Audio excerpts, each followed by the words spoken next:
Hello and welcome to another edition of Jamaica Magazine. I'm Adrian Atkinson, here to guide you through an enlightening journey filled with valuable insights and practical tips. Today we also recognize World Water Day as we explore the importance of protecting our water resources.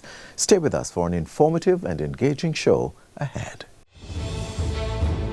Water is precious.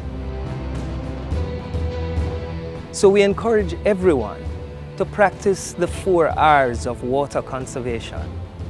Always remember to reduce your use of water wherever possible. Replace water wasting devices with water savings devices. Reuse water wherever possible.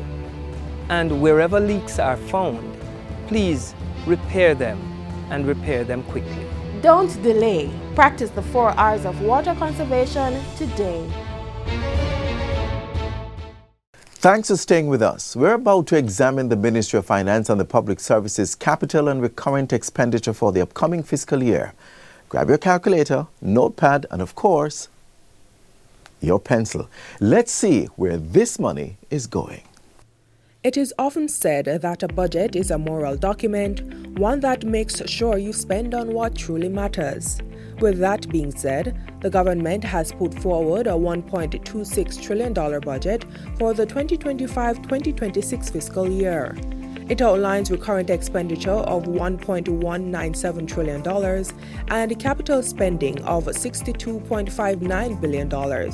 The budget will be funded by tax revenue of $949.49 billion and a non-tax revenue of $139.82 billion.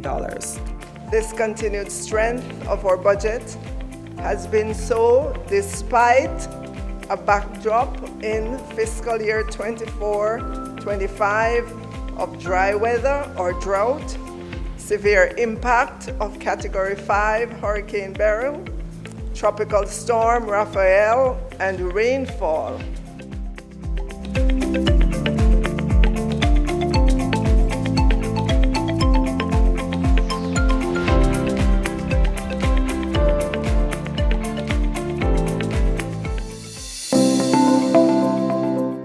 The Ministry of Finance and the Public Service will receive the lion's share of the recurrent budget, amounting to $486.48 billion. Capital projects are to be allocated $2.64 billion.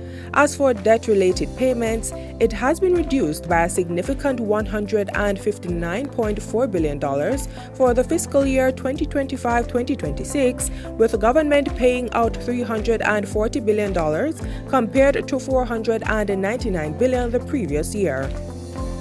Standing on the premise of fiscal prudence, $57.2 billion has been set aside for economic and fiscal policies management. $34.27 billion has been allocated to cover new pay rates and retroactive pay under the new public sector compensation system. And the government has boosted its support for community renewal by $28.53 million. $699.88 million has been allocated to risk assessment and investigations to enhance border security.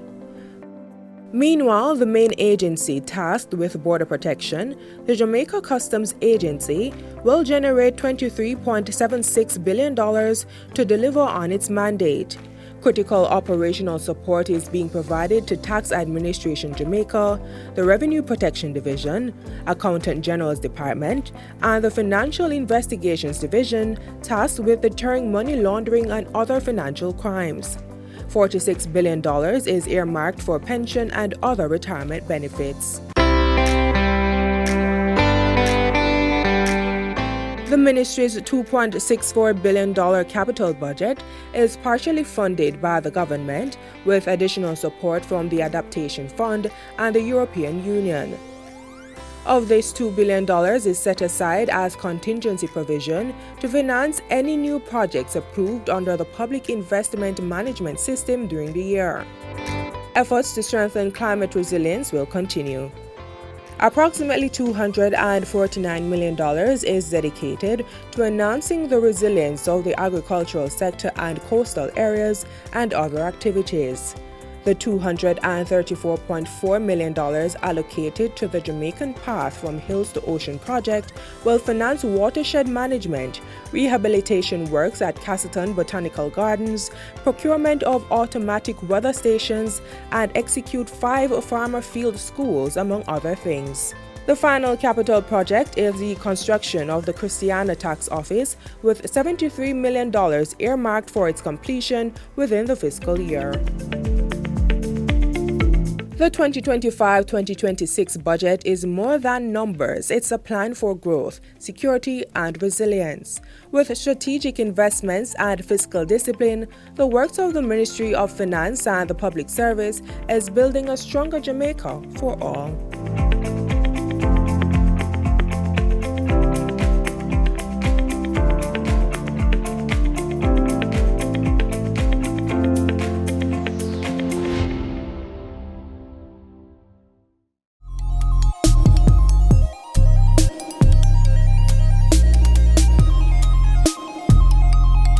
Having water problems? Can't pay your bill? Well, 2025 is your year. The National Water Commission NWC 3-month amnesty is still running. If you've been disconnected for 2 years or more unpaid water bills, or you're a pensioner, eligible path beneficiary with outstanding debts to the NWC, the government is giving a financial reprieve. The NWC will write off the debt totally and waive your reconnection fees. Water is a priority, and the government is offering relief to get you legally reconnected. To check your eligibility, visit the NWC website at www.nwcjamaica.com/bill_query.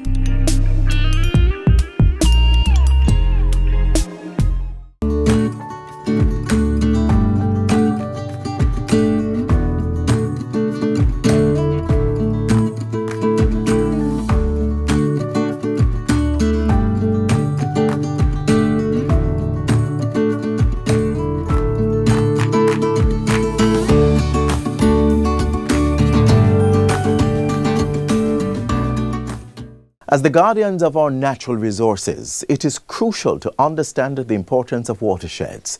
This next feature will help you and I do just that. Jamaica, the land of wood and water. Preserving the rich history of our island's natural bounty is centered on the core ideal of sustainability. So, with every precious drop of rainfall harvested into the beautiful canopy of the island, increasing the urgency to safeguard our water sources is everyone's responsibility.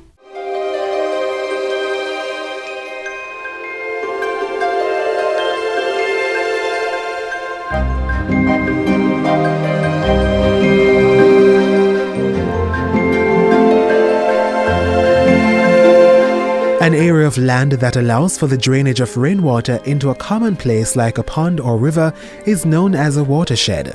Now, you may live near a river or drink the water from a bottle, but how much do you know about watersheds and their life-giving role? There are over 100 rivers making up Jamaica's watersheds. These rivers are critical resources to the ecosystem of the land, while empowering our economy. The National Environment and Planning Agency NEPA manages Jamaica's 26 watershed management units WMUs in partnership with key governmental agencies such as the Rural Agricultural Development Authority RADA, the Forestry Department, the Water Resources Authority, and other partners. There is one major factor to note in the protection of watersheds, and it's the delicate balance of the communities who earn a living from these areas through agriculture. So we try to take a bottom-up approach to watershed management. Now that will involve liaising with the communities, getting their inputs prior to going into any given watershed with any intervention. You have to do what we consider to be an assessment of the needs of the community, separate and apart from an assessment of the needs of the watershed prior to going in and doing our interventions. This approach forms part of the integrated watershed and coastal area management model, which takes into consideration the community's views. Under the Watersheds Protection Act of 1963, watershed areas are declared and regulated to conserve the water resources, while allowing residents to gain from popular land economic activities such as farming. You do have complementary acts that would speak to watershed management. So you have, for example, the RADA Act of 1990 that will allow for the use of extension services, which translate into watershed management as the use of sustainable land management practices with the farmers. There are 7 other pieces of legislation that support the Major Watersheds Protection Act. Finding the balance between benefiting from the resources in watersheds and preventing its degradation is continuous work by the environmental authorities. In 2015, a $3.9 million Yallah's Hope Watershed Restoration Project was launched as a joint initiative between the government and the Inter-American Development Bank (IDB. The Yallahs and Hope River watershed supply 40% of the drinking water in the densely populated urban parishes of Kingston and St. Andrew. We would have trained under that project over 5,000 farmers in sustainable land management. And then we would have also did quite a number of studies. We would have done some replanting in the area. We would have replanted over 500 hectares. A major initiative from the Yallah's Hope River Restoration Project was the use of a Payment for Ecosystem Services scheme, designed to give an incentive to farmers who rely less on the watersheds. At the end of that project, we would have, through modeling, showed that we have seen a reduction in about 8% of sediments coming down out of that watershed, and that's a conservative estimate. It goes up to 17% when you factor in the interventions that were done by our partners in these watersheds. NEPA also established a Yallahs and Hope River Watershed Management Committee to ensure that these results continue.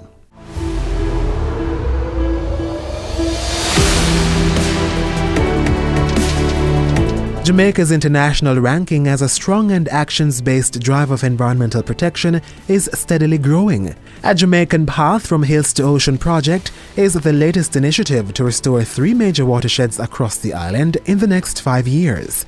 The $1.05 billion Jamaican dollar project is a joint partnership between the government and the European Union, executed by the Planning Institute of Jamaica in support of NEPA and RADA. So the rapid ecological assessment is expected to inform some of the project activities that will help with the RADA-led components in identifying some areas that will be prioritized for intervention, and those priority will be for trainings for farmers and other techniques that would help with the overall watershed management. The Cassiton Botanical Garden is one particular location within one of the watershed management units that would benefit mostly from some of these activities. Work will also be done on 2 wetland ecosystems, Winds Morass in Trelawney and the Mason River Protected Area on the border of St. Ann and Clarendon. And those activities would help with the overall preservation and conservation of those 2 wetland areas to stem or kind of address some of the challenges we are currently facing with issues of encroachment or solid waste deposits, and also the general sensitization through the use of signage and public education. The project will also flow into the protection of Jamaica's marine life. So the assessment of seagrass, the health and distribution of seagrass beds within the Ocherius Marine Park and the Helsha, Half Moon Bay area will also be assessed, so we can see if the activities implemented over the 5-year period would have helped with the health or the general health of the marine environment in these areas.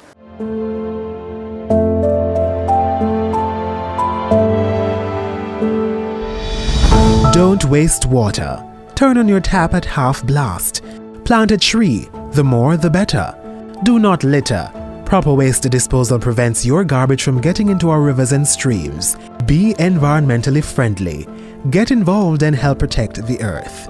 The work to protect our watersheds aligns with Jamaica's signatory to the Paris Agreement on Climate Change to limit global warming to 1.5 degrees Celsius. Equivalently, our Vision 2030 national plan also prioritizes balancing sustainable use of the environment and reducing poverty. Through climate-smart steps to better use the lands and the hills of our watersheds and reduce the degradation of our coastlines, the value of protecting Jamaica's watersheds today will pay the price for securing the future of the island.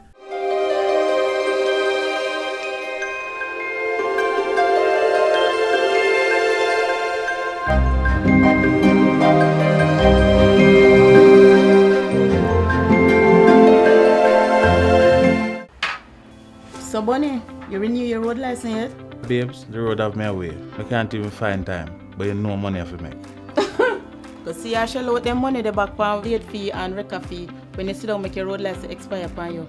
Well, transport authority so we can apply online. And that may go to now. Operators of public passenger vehicles and commercial carriers, renew your road license before April 1 and avoid late penalty. A message from the Transport Authority. At first glance, bushfires may seem like surface-level events, but their impact extends far beyond what meets the eye. These fires also have far-reaching effects on our soil and water sources. Let's explore how.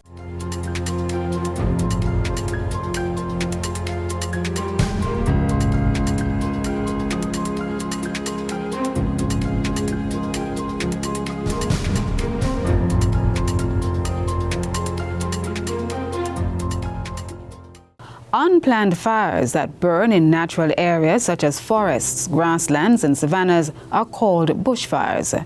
They are usually caused by human activities done in error.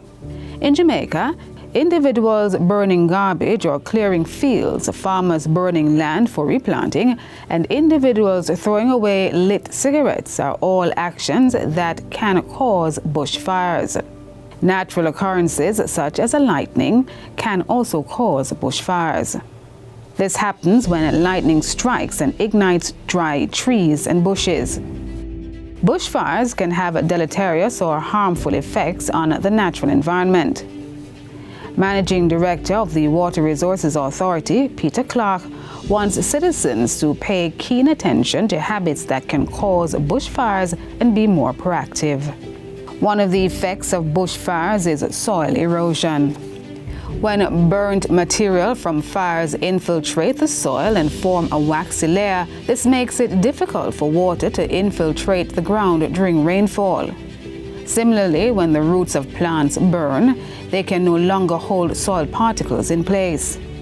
Bushfires also cause harm to the country's watersheds and have a negative impact on water resources. This continues the vicious cycle of water shortage. So that when we are gathering water, we then have to probably not take that initial water into reservoirs because the sediment level is so high. This is created by the conditions that the bushfires would have set up. And so it leads to increased treatment costs. It leads to diversion of water that could have been collected for time as we are now in need of water. That could have been collected, but it has to be diverted because the erosion and the sediment is so high. Bushfires also cause the depletion of stored water in facilities like the Mona Reservoir when the precious liquid is used for dampening blazes. The Jamaica Fire Brigade had to call on the Jamaica Defense Force, who had to use its helicopter and to pull gallons of water, dipping bucket into the Mona Reservoir to hold bushfire. Now that I understand is almost 1,000 buckets of water was removed from the Mona Reservoir to put out bushfire. A December 2022 report from the Meteorological Service of Jamaica showed that all parishes were experiencing rainfall levels below their respective 30-year averages. Kingston and St. Andrew recorded a mere 5% of their average rainfall. Since the start of this year, the country has been experiencing a meteorological drought. The fact that it is a meteorological drought means that right now, the rivers that are served largely by almost instantaneous rainfall, the rivers that are emanating and being sourced from areas that are of the volcanic rocks are being impacted. Mr. Clark says rivers in the Blue Mountains and the Wandibolas Mountain are being affected. This has resulted in certain water sources being impacted, and that's why an increase in bushfires is worrying for the Water Resources Authority. There must be concern when water that has been abstracted and gathered for domestic purposes is being used to out bushfires. We have a very serious and strong concern about that. To minimize the risks and ensure that precious resources are used for their intended purpose, it is important that citizens do not carelessly light and leave fires unattended.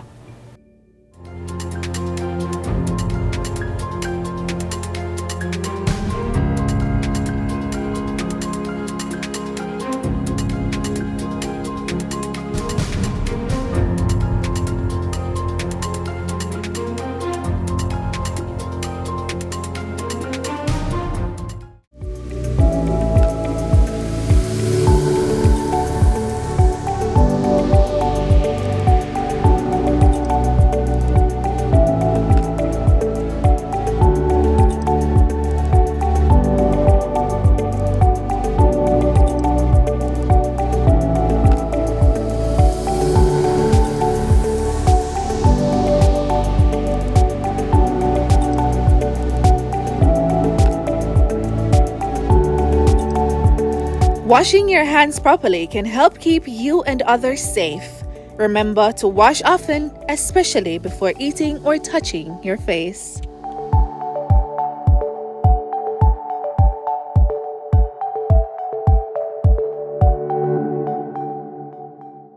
Fats, an essential part of our diet. But how much is too much? In this feature, we take a closer look at the different types of fats found in our food and their impact on our bodies.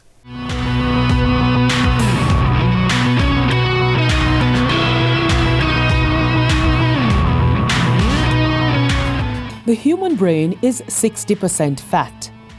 Fats provide a storehouse of energy for the body and promote normal cell growth and healthy skin. Fat also acts like a cushion and heat regulator to protect the heart, liver, and other vital organs. And as most people would know, fat adds flavor to our food and helps us feel full longer.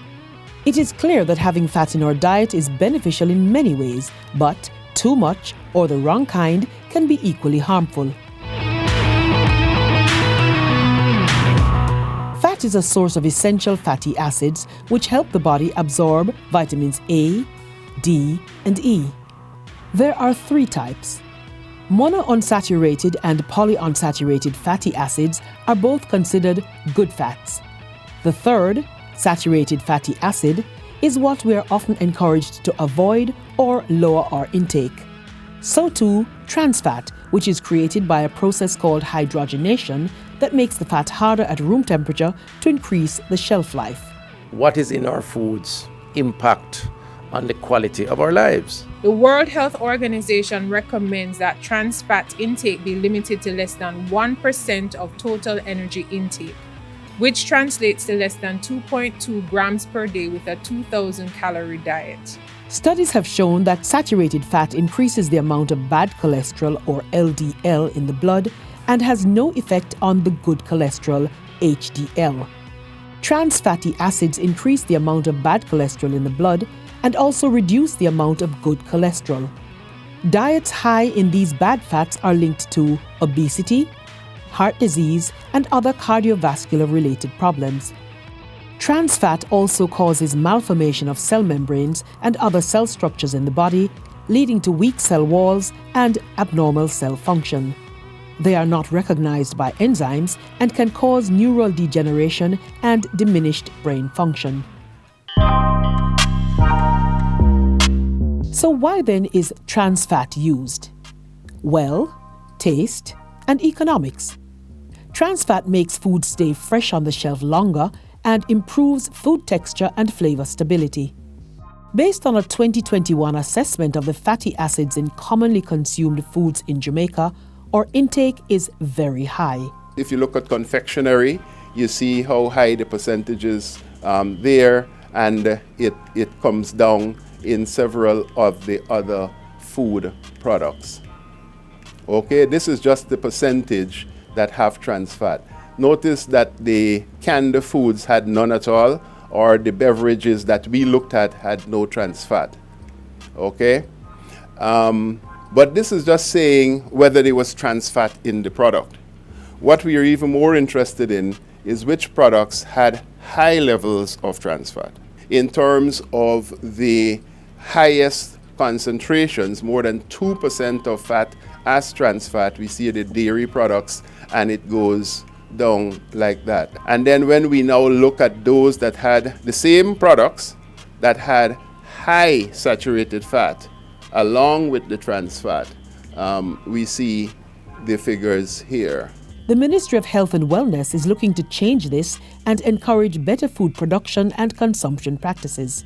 Healthier alternatives can be used that do not affect the taste or the cost of food. Knowing what is in our food is part of the way forward. It is a lifestyle change to come through education, product reformulation, regulation, food labeling, and monitoring. The elimination of industrially produced trans fats is part of a comprehensive policy package to prevent diet-related NCDs, which comprises mandatory food labeling, ingredients lists, nutrition panels declaring trans fats, interpretive front of package labeling based on nutrient profiles, restrictions on food marketing aimed at children and adolescents, mandatory standards for healthy food served in schools, and limits on sugar content. It's not just about our resolve to do the right thing to consume what is in our best interest. That in and of itself is a challenge, because we have to now nudge, encourage, motivate, and in some instances legislate, I believe, certain types of actions to encourage better quality of life from a nutrition consumption standpoint. I think it is essential to advocating in the first instance for voluntary compliance as an immediate response. As consumers, we have the choice of using naturally occurring unhydrogenated vegetable oils such as canola, safflower, sunflower, or olive oil. We can also limit red meat and choose lean cuts. It is also recommended that we steam, boil, or bake foods instead of cooking them in fats or oils. Another approach is to choose low-fat dairy products, poultry, and fish, and purchase processed foods made with unhydrogenated oils rather than partially or hydrogenated vegetable oils or saturated fats. Use soft margarines as a substitute for butter and choose soft margarine over the harder stick forms. Limit consumption of commercially fried foods and baked goods made with shortening or partially hydrogenated vegetable oils. Not only are these high in fat, but it is also likely to be trans fat. And cut back on foods high in dietary cholesterol. Let's eat healthy and live well.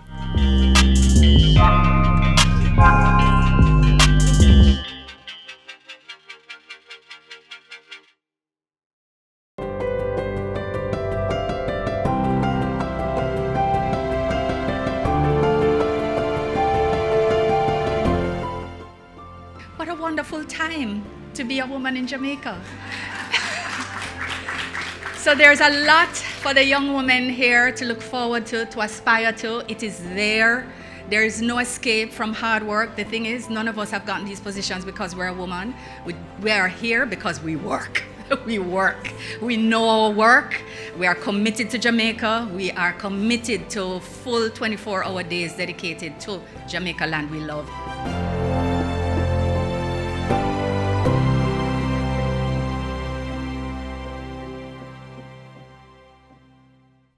As we wrap up today's edition of Jamaica Magazine, we hope you found these features informative and engaging. Let's stay connected through our website, jis.gov.jm, and on social media. On behalf of the entire production team, I'm Adrian Atkinson. Have yourselves a great weekend. This has been a production of the Jamaica Information Service, the voice of Jamaica.